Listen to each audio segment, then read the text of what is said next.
You know, despite face-to-face meetings between Russia and the Ukraine, the fighting is intensifying.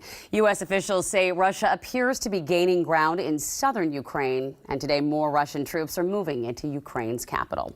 Now, to give us some perspective on the situation, we're joined now by John Koenig, a policy specialist who spent more than 3 decades in the U.S. Foreign Service. Good morning, John. Thank you for your time this morning. Good morning, Amity.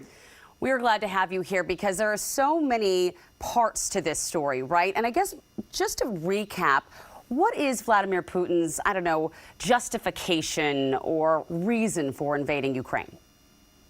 I would look at this as a regime change operation, that Vladimir Putin wants to install in Kyiv a government that is allied with Russia and not with the West.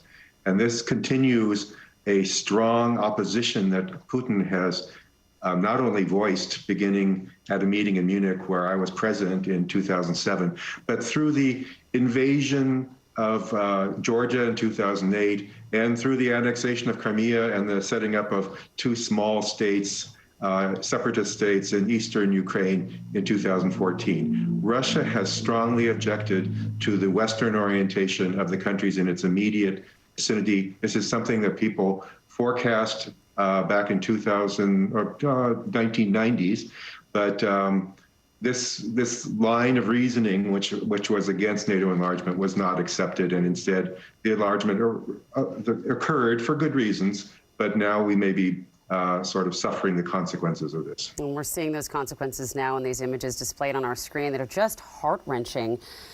We're now almost a week into the invasion of Ukraine.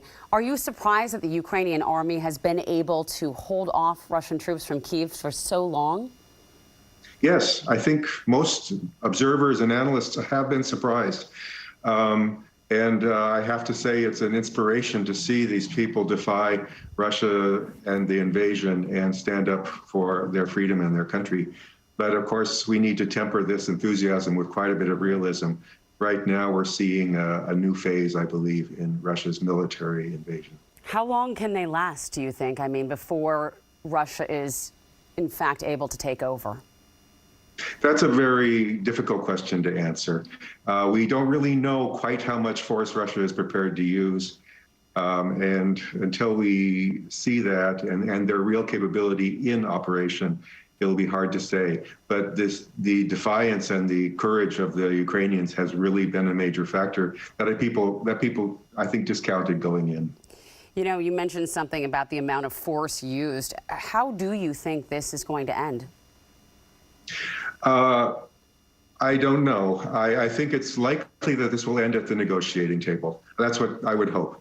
We should be looking for ways to de-escalate. I know that the first round of talks was not productive, but I think they are meeting again tomorrow, and we have to look at that. I think it's quite an important opportunity to find a way out of what could become an ever more dangerous and tragic situation. There is likely to be a much uglier phase, I'm afraid, in the military operation before we get there. Moving out of Ukraine, the response from other nations around the world has been sanctions. But it doesn't seem like Vladimir Putin is concerned about sanctions. Would you say that he is less concerned about the economy and more concerned about his place in the history books?